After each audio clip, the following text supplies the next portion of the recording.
Hi, my name is Eda320, and I really like tanks. So much so, in fact, that I've decided to embark on a journey across the internet and gaming world alike to find some of the wackiest, coolest, and best made tanks in video games. I'll be looking at everything from the plausibly realistic to the downright insane.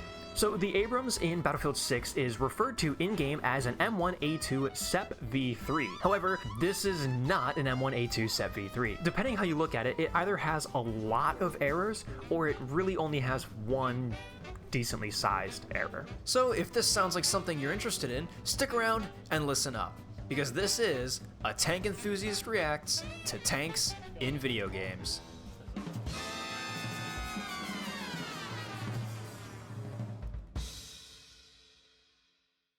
So, in typical Eda320 fashion, I am about, well, a couple months late to the Battlefield 6 hype train, but nonetheless, I thought it was still going to be a really good game to cover, because, well, I really liked it. I thought the Battlefield 6 beta was utterly amazing. I was addicted to it the entirety of the time that it was out, and I honestly cannot wait for Battlefield 6 to actually come out in its entirety, because I really want to see what else they do with the tanks in the game and what other tanks we might see in the game. But obviously, a disclaimer, what we're working on in this video is just what we got in the Battlefield 6 original open beta, and in fact this specific footage was recorded on the first weekend of the open beta, so yes, I know I'm very late to the party on this. But either way, if you do enjoy the video, leave a like and subscribe, do all that fun YouTube stuff. I always like to get it out of the way in the beginning of the video just in case. I have a Patreon. If you subscribe to it, you help fund trips to museums. I'm currently working with local museums and things to bring you guys something really cool coming in the future, my next big tank documentary. But anyways, enough plugging. Let's talk about the tanks of Battlefield 6.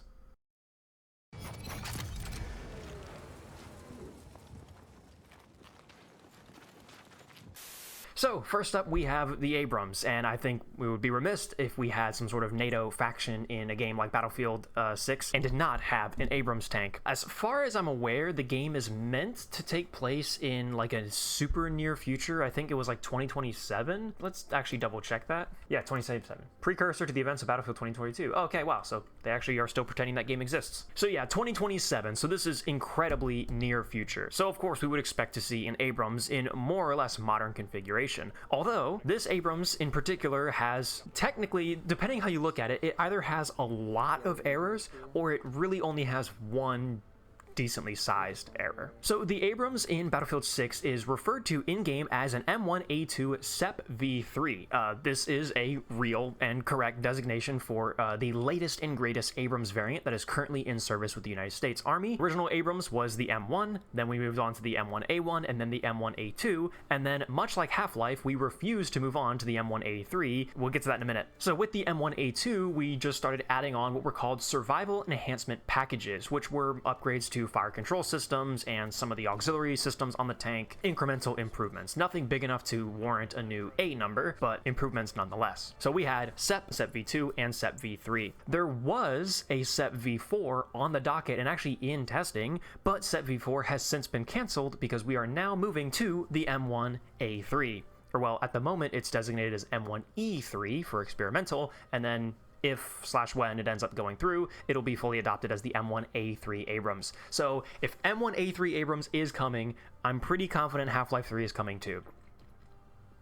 Remember to stay hydrated. So that's all fine and good. M1A2 SEP V3 is the variant that we would expect the US Army to have today, or in the very near future. However, this is not an M1A2 SEP V3. The tank modeled in-game is actually an M1A2 SEP V2. It is not a SEP V3, just straight up. One of the big improvements from the SEP V2 to the SEP V3 was an increase in armor, and also as a result, an increase in weight. The SEP V3 on the turret cheeks has a very distinctive flat on either side of the mantlet to show that the turret walls had to be made thicker, and then they had to compensate the geometry. And also as a result of the increased weight, the SEP V3 is going to have larger reinforced tow hooks on the front of the hull. Both of these are features that the tank in Battlefield 6 is notably lacking, which lines up more so with a SEP V2 than a SEP V3. Also of note is the CROWS system that is in use on this tank in Battlefield 6. For those who don't know, CROWS is the Controlled Remote Operated Weapons System, common remotely operated weapons system. Sorry. It is the remotely operated machine gun position you see on the roof of the Abrams there. It is that ginormous, like the height of a crouching man. This is the original Crows system as it was. It's not original Crows, but it's earlier style Crows system. Commonly saw on Zep V2, although even on the Zep V2, it was not 100% standard. There were plenty of M1A2 Zep V2 Abrams tanks that still had the flex mount 50 cal that you had to pop up out of the commander's hatch to operate, even up until 2020. However, in 2020, there was sort of a massive push to update and modernize a lot of tanks in Army inventory, so a lot of those M1A2 Zep V2s that just had the 50 cal flex mount were given Crows, and specifically the newer style low-profile Crows, which is, as the name suggests, a much shorter, lower profile Crows system. All of this coincided with the adoption of Zep V3 in 2020, and so with Zep V3, the low profile Crows was standard. So all Zep V3s have low profile Crows.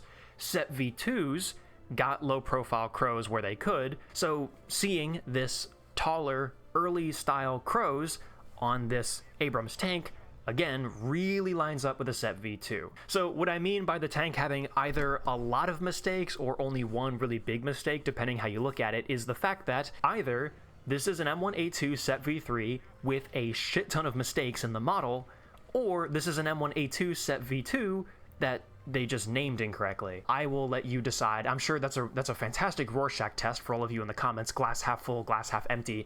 I'll let you decide. Hopefully, actually, if the developers see this video, hi, I really hope that's just something that is fixed by the time the full game releases. If not, I'm sure there'll be something on Nexus mods you can download that not only corrects the name of the tank in the game, but probably a bunch of other stuff in the game that is improperly named that I'm not aware of. Other than that, if we really do look at this as a Zep V2, it's a fantastic model. Like, actually, the guys did a really good job. I really love the A-frame strapped to the front of the tank there. That is A-frame is used for towing the vehicles. It's basically to give a nice solid stance on the tank, so you're not just pulling all the tank's weight on just like a single tow hook. Obviously, you want to have multiple points of contact and multiple points of pull, and also the design of the A-frame allows you to properly steer the thing that you're towing. I think they did a really good job of making this tank look and feel like a proper service vehicle. I think that's always a difficult balance to strike in games, is as game developers, you always sort of have that question of, do we want to portray the tank as it would look fresh out of the factory, or do we want to make it look properly lived in and give it all of the equipment of a service vehicle actually about to go see combat? And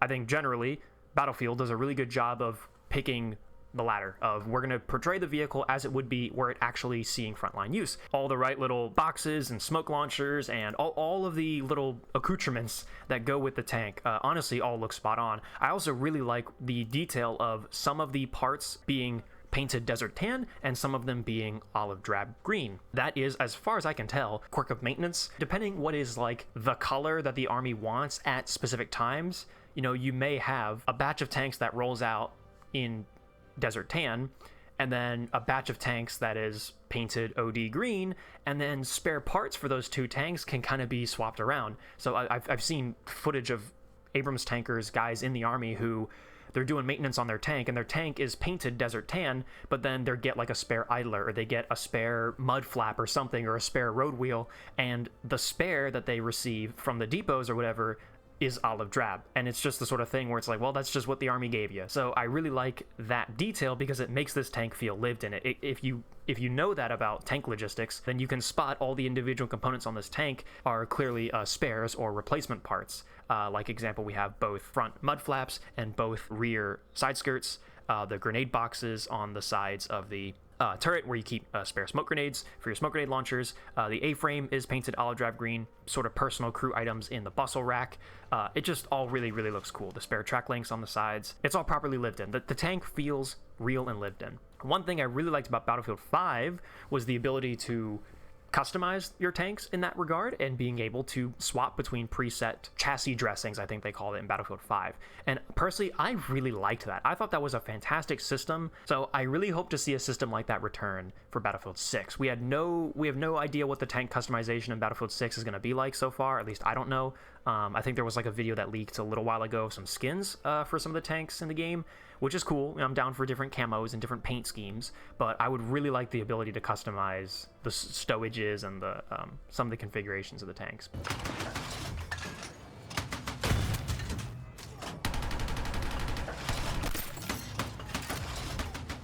So for some reason, one of the things I really got fixated on while playing with the Abrams in this game was the sort of heads-up display, the reticle of the tank in the game. First of all, I really like how you can, your view in the tank is sort of, your border is clearly the display screen that your gunner would actually be viewing from, or at least they tried to make it look like that. I can appreciate that, but the actual view as the gunner in this tank is completely wrong for multiple reasons. First of all, if we are the gunner in this tank, we should be seeing this view through the gunner's primary gunner sight, or gunner's primary sight, excuse me, or GPS, not global positioning system, but gunner's primary sight, which is located here on a real Abrams. You might notice something jarring. The gunner's primary sight, and indeed the gunner himself, sits on the right side of the Abrams turret. Yet for some reason, here in Battlefield, our view through the gunner's sight is on the left, and the gun barrel is visible to our right. This is just blatantly incorrect. There's really no other way to word it. We are just quite blatantly viewing this from the wrong side of the tank. Not only that, but of course the actual heads-up display and the reticle is completely wrong. It's loosely based on the Abrams real heads-up display and reticle, but it is heavily video gamified. Like, lots of extra elements have been added in. The overall, like, box, you see those little four corners that sort of form a box in your vision. That is real on the Abrams primary vision sight, but it is not that big. The actual reticle in the middle is loosely based on the iconic, in my opinion, iconic Abrams reticle. Like, to me, when I see this reticle, it screams Abrams. Like, I mean, maybe I'm wrong, but that's always how I've seen it. For some reason, when you have like these spaced T's coming in from all four sides with a dot in the center, that is just not correct. Compass and bearing indicators are not on the real Abrams GPS. Vehicle speed is not displayed on the real GPS. The angle of the gun is not displayed on the real GPS. Zoom is not displayed on real GPS. Ammo types available to you and what ammo you currently have selected, including coaxial MG, is not on the real Abrams GPS as well. And in real life, the reticle does not change whether you have the main gun or coaxial gun selected. The reticle only changes if you're on the sort of widescreen close engagement scanning view, or the zoomed in, you're actually going to shoot something with the main gun view. The status of your smoke launchers is not available on the real gunner's primary vision sight. The range indication bar at the bottom of the reticle is correct, although in real life it doesn't give you a live readout of your gun's range. You actually have to press a button to laser designate your target, and then the computer takes all the data from that laser designation and calculates your range and the atmosphere, temperature, all the fancy ballistic computer stuff. All the fire control system computers do all that work for you. Once you've got your lays, it displays your range as a fixed number at the bottom. The round in the tube indicator box, as I'm going to call it, is correct, but it's in the wrong place and it doesn't actually do anything. On the real Abrams reticle, that little box displays when you have a round in the tube and the gun is ready to fire, and then once you fire, the box goes away. It's just a very, very quick distinctive visual indicator, basically that there's a round in and the gun is ready to go. Obviously, in real life, the reticle does not act as a loading bar for reload progress, especially in a tank like the Abrams without an autoloader. It would be impossible to predict your reload speed consistently. So I totally understand all of the stuff that they add in the Abrams sight in the game to make it look more visually interesting and actually give more valuable information to the player. Obviously, Battlefield 6 is not a simulator, it's fun. And I do love tanking in these Battlefield games, but I just think it's interesting to note all of the stuff that is added or changed for the sake of the game. So anyone out there who is interested in tanks like myself, fun fact, those are the parts of the reticle that are not correct. And of course, you may very well be surprised that I can't believe that so little information is displayed. Like in the Battlefield 6 reticle, these are things like what ammo type you have loaded, whether your smoke launchers are ready, compass, bearing indicators, the current speed of the tank, even the angles of degrees that your gun is elevated and depressed. Those are all actually like quite valuable information, but you just don't really need it, to be honest. And especially in real life, you need your reticle to be as clutterless as possible. You want to focus on seeing your target. You don't really want all of these heads-up display elements filling your screen and distracting you, especially for a role as important as the gunner. Also worth noting, the Abrams has a backup gunner's vision sight, known as the gunner's auxiliary sight. In case the fire control system and all the computers go down, you have this backup sight that basically has all your windage, elevation, everything calculated and put on the scope for you. Again, very traditional, like you would have had in World War II and early Cold War. Other interesting things to note about Abrams gunnery. First of all, in Battlefield 6, the Abrams gun appears to only be stabilized on one axis, which is to say the up and down vertical plane. So obviously, as the tank is rolling, your gun is kept still in the vertical. Your tank gun isn't bobbing up and down a whole lot, so you're stabilized on one plane of axes.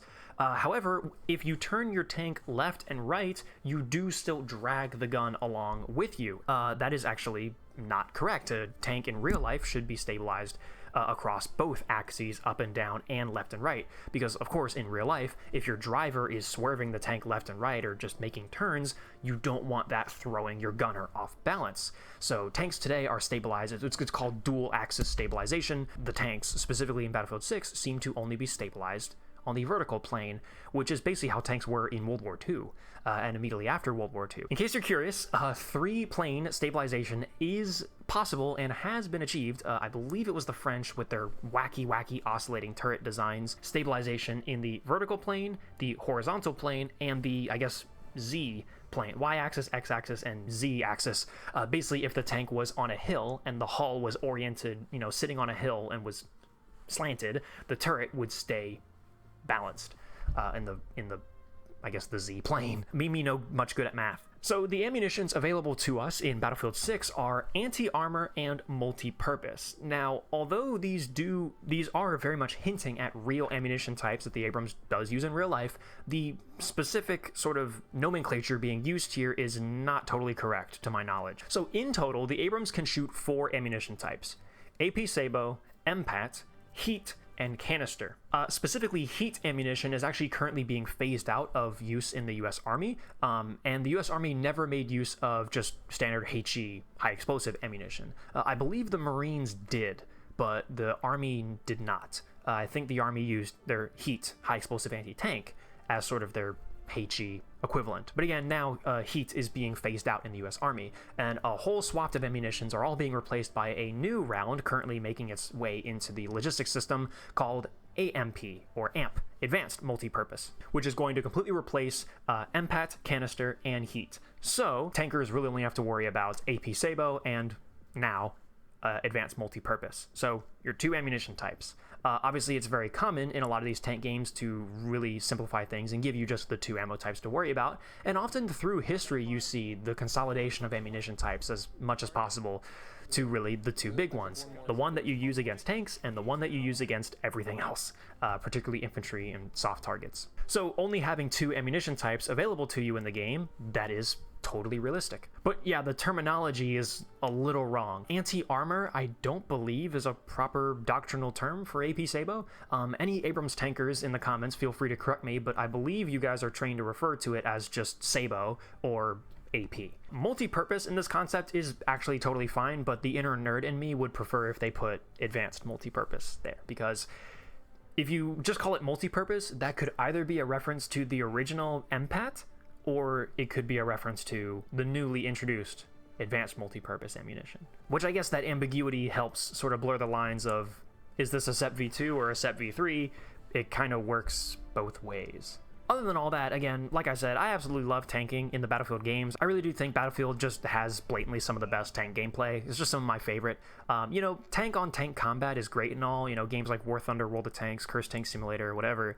But I really love to do what tanks were designed to do, which is support infantry and help push infantry onto objectives, be that spearhead force. And especially in a game like Battlefield where all your infantry are fellow players, it really makes you feel like you're contributing to the war effort or to the battle by hopping into a tank and really helping your guys get on that point, and hold that point or defend something, or they're being harassed by a tank, so you roll in and take out the enemy tank and take some pressure off your guys. I just really love being the infantry support role in a tank. It's also why I do also love tanking in games like Hell Let Loose and Postscriptum, but of course those add a whole element to it of being multi-crew, and you need a lot of friends or really good coordination to be an effective tank squad. In the Battlefield games, at least, you can just hop in on your own and you can make a difference on your team. Especially Battlefield 5, I really got that impression that one good tank player can really turn the tides of a battle, and I love that. I think that's just really awesome.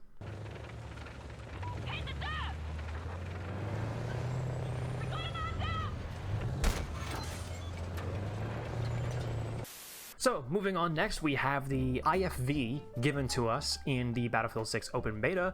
Although I have seen footage on the internet of people using a Bradley. I guess it was not what was given to us plebeians, just signing in and logging into the open beta on an everyday basis. But obviously, we can assume that the Bradley will be in the full game. But for the beta here, I guess just to spice things up, they gave us the CV90 Mk IV. The CV90 is a Swedish infantry fighting vehicle, has been kind of a staple. Many people consider it to be the best Western infantry fighting vehicle out on the market right now. And there are certainly a lot of really good arguments for that, seeing quite good use in Ukraine and otherwise, a lot of nations buying them up to see service all over Europe. And the CV90 Mk IV would be, or is, the current best of the best variant that you can possibly get. It is the most up-to-date version of the CV90. So again, for a near future setting, if we're really trying to get the best equipment that someone could have by 2027, the CV90 Mk IV totally fits. However, the particular model for the CV90 in the game has a lot of weird features that I just can't make heads or tails of. First of all, on the right side of the turret cheek, there is an additional viewing optic that I have not been able to find on any other photos of other variants of the CV90. Obviously, the CV90 will come in a variety of flavors based on changes requested by different militaries that are adopting them. You know, a Norwegian CV90 is going to look different from a Swedish CV90, will look different from a Danish CV90, will look different from a Ukrainian CV90, but I've really tried my hardest to find a package of CV90 that looks like the one we see here in Battlefield 6, and I really can't. In addition to that additional viewing optic on the right side of the turret cheek, the dimensions of the additional turret armor just don't look right to me. I just can't seem to find a CV90 that, the turret specifically, that looks quite like the version we have in Battlefield 6. I can only assume they took just a couple of creative liberties with that. Also, the exact position of the holes of the smoke launchers on each side of the turret, once again, just don't quite line up with any photographed variant of the CV90 that I can find. If anyone in the comments can prove me wrong, I would really like to know. If someone can say, oh, this is a Turkish CV90 or something that I've just never heard of, that would help a lot, because all the photos I found, I can't find one that looks quite like the one in this game, particularly the turret. The CV90 in Battlefield 6 appears to be fitted with the 50mm Bushmaster 3 gun. The CV90 comes in both a 50mm and 35mm variations. Supposedly both are the Bushmaster 3 gun, but it's just, are you getting the 50mm version or the 35mm version? The one in Battlefield 6, like I said, seems to be fitted with the 50mm, but the actual model for the gun in the game, like the actual profile of the barrel and the muzzle brake and everything, doesn't quite look like the real 50mm Bushmaster 3. It seems to be off in quite a few ways. The IFE appears to be fitted with some kind of Crows system with a 7.62mm GPMG. This is not unheard of. Crows is not exclusive to the 50 caliber machine gun. Crows has been used on other tanks with various calibers of machine guns, of course. However, once again, I struggle to find actual photographs of a variant of CV90 that has this particular Crow system mounted on the roof. The closest I'm able to find are Norwegian service CV90s, which do appear to be equipped with a Crow system. However, it is clearly like the original Abrams style full-size Crows. Once again, if anyone knows of a service variant of the CV90 that looks like this in real life, please let me know. Surprisingly though, the engine sound effects are spot on.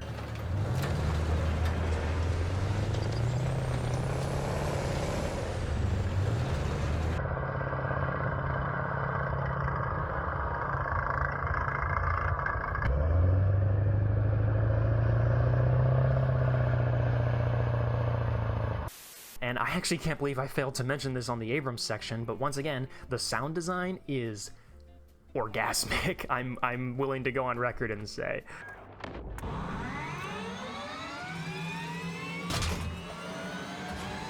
We are attacking Objective Delta.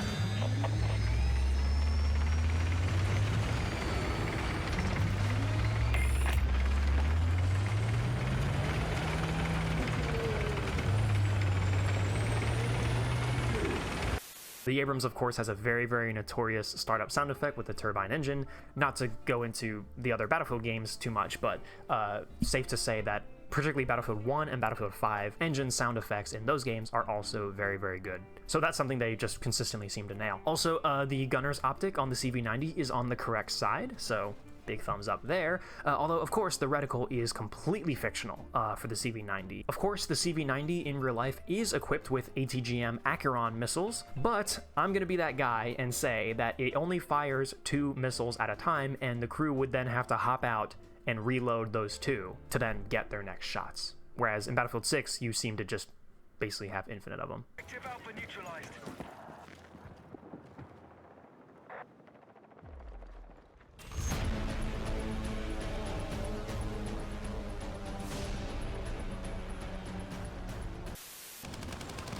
Got that Gepard, dude. This thing is sick.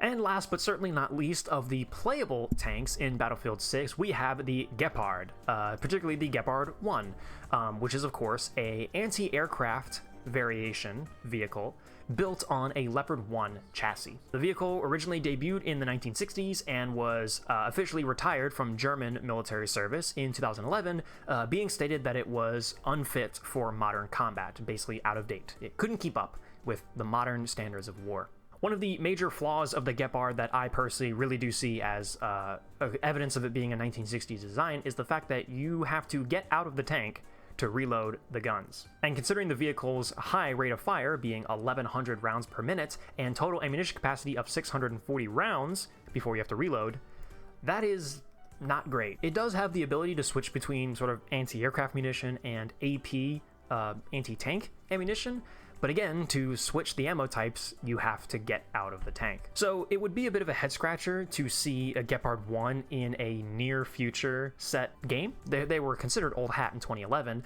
so by 2027, one would really question why they're still in service with anybody. Of course, that may have been a very valid question up until about 2022. These vehicles were basically dug out of storage by the German military and donated to Ukraine to be used in the Russo-Ukrainian War of the last 3 years, where they have actually seen somewhat of a resurgence in popularity and actually seem to be, well, still quite fit for modern warfare.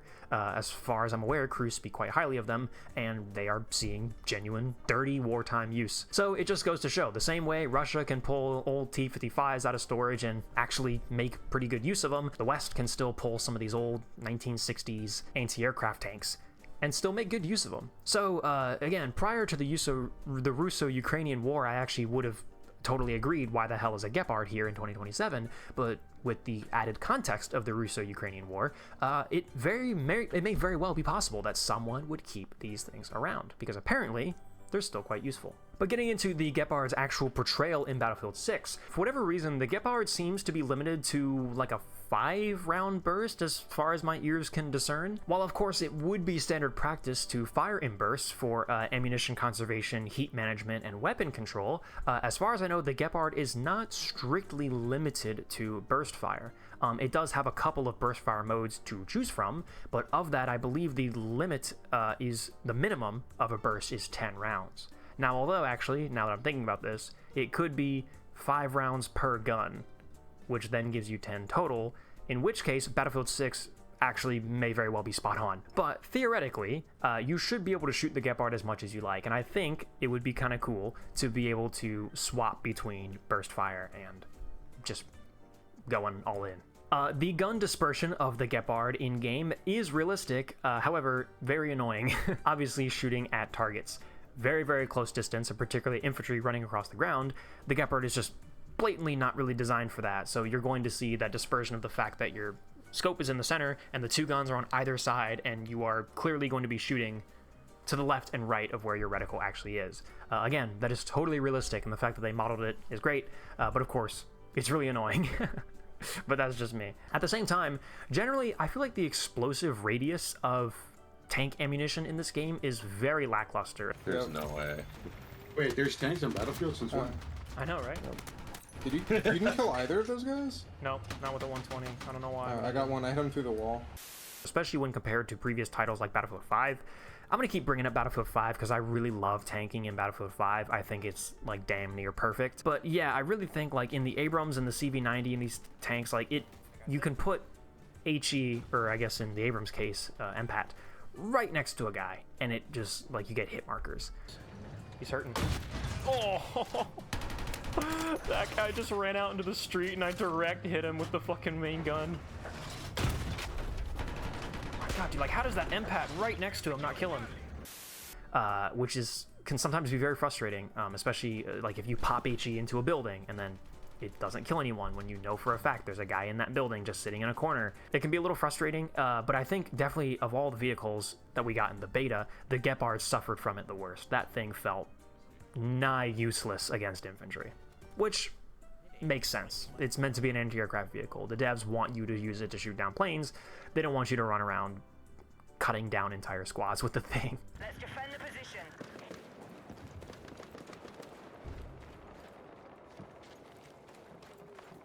And of course, as a final little treat in Battlefield 6, we get to see the wreckage of a Leopard tank, the Leopard II. Obviously, a Leopard II makes an immense amount of sense for having some kind of NATO faction in this game. Although, as well, I believe that the sort of two factions of the game, at least that we got in the beta, is NATO versus like a paramilitary PMC group, essentially. So these are a private organization who presumably purchases their own equipment to use against NATO. So of course, why particularly limit them to Eastern Bloc vehicles? In fact, it's actually quite popular amongst paramilitary groups to use Western equipment. And if you're gonna pick one Western tank that is kind of the one that everyone gets by default, the Leopard II is just the perfect call. Quite famously, if you are a European or Western aligned nation who cannot afford your own domestic tank design, you're just going to buy a Leopard II. That is sort of the standard. The Leopard II has become basically the right arm of the free world of tanks. So the particular Leopard II variant that we have in front of us is a Leopard II Revolution, I believe was the name of it, or the Leopard II Revolution package, as it's called. It is essentially an upgrade package for old Leopard IIA4 style vehicles to bring them up in armor and fighting capabilities to closer to the latest standards of Leopard IIs. I think at this point we're up to the Leopard IIA8 in German service, which is now being outfitted with trophy and all sorts of really fancy bells and whistles. Of course, kind of the big leap between something like a Leopard IIA4 and a Leopard IIA6 is the armor package, and particularly the Leopard IIA6 and above has those iconic wedge cheeks on the front of the turret, whereas the Leopard IIA4 is just standard flat cheeks. So the Leopard II Revolution package is sort of a botching extra armor onto the turret without giving you the good armor of the Leopard II's wedge cheeks. Personally, I actually did not know that the Leopard II Revolution package was, like, again, its own individual package that anyone in the world theoretically can go out and buy. Well, any military. Unless anyone out there has enough money to go ahead and cop a fully functional Leopard II Revolution package. If you can, let me know on Discord or ping me somehow, because I'd love to see it. But of course, again, if this really is supposed to represent, and I don't know for sure, but it would seem to me that if we're going to have a main battle tank for this paramilitary group, this private militia, again, a Leopard II makes a lot of sense. Revolution package makes even more sense. This idea that this paramilitary group may have only been able to afford basically surplus Leopard IIA4s, and then they have to then buy the modular upgrade package of the Revolution package to keep it as competitive as possible in the modern tank market. I actually think it makes a ton of sense. And also, it's something that looks really cool and unique. In a world of Abrams versus T90s, it's going to be pretty cool to see a CV90 versus a Leopard II Revolution package. Like, I think that's really cool. But anyway, that's going to be it for me for this episode of Tank Enthusiast Reacts. As always, thank you guys so much for watching, and if you enjoyed the video, leave a like and do all that YouTube stuff. I know I said I'm always forget, but I'm not going to forget this time. If you also want to find other ways to support the channel, you can join the Patreon or purchase the merchandise. I have official Edit 320 merch. I can't believe it, I'm actually not wearing it right now. What the hell's wrong with me? We have merch. We officially have Edit 320 merchandise. It's real. This is not a joke. This is not a gambit. This is not fake. We finally have Edit 320 merchandise. You can check out the link in the description to buy from TeePublic and get some official Edit 320 stuff. I'm really, really happy with the fact that I actually managed to get merch. Like, it feels like such an important stepping stone in being a YouTuber. And I can personally finally vouch for, these are actually nice t-shirts. They're comfortable. The print is quality. I've had this thing through the washer multiple times now, and it still looks fantastic. Of course, there's a wide variety of colors and designs to choose from, so go check out the link in the description and you can have your own little piece of Edit 320 right at home. So really, really excited to have finally partnered with TeePublic to bring that to you guys. So check that out if you're interested. Yippee! Otherwise, sub to the Patreon, join the Discord. We also now have a subreddit if you're interested in joining that and just posting about fun, interesting tank stuff. And as of recording this video, I have also started an Instagram where I'm just basically going to be posting whatever interesting stuff I'm doing, especially anything that may or may not be tank related that I think will be interesting to share with you guys. Anyways, that's going to be it for me for this video. Thank you all so much for watching. My name is Ed320, and I'm just gonna end it there. I'm just gonna leave it there. That would be funny. Yeah, that's it. That's the video.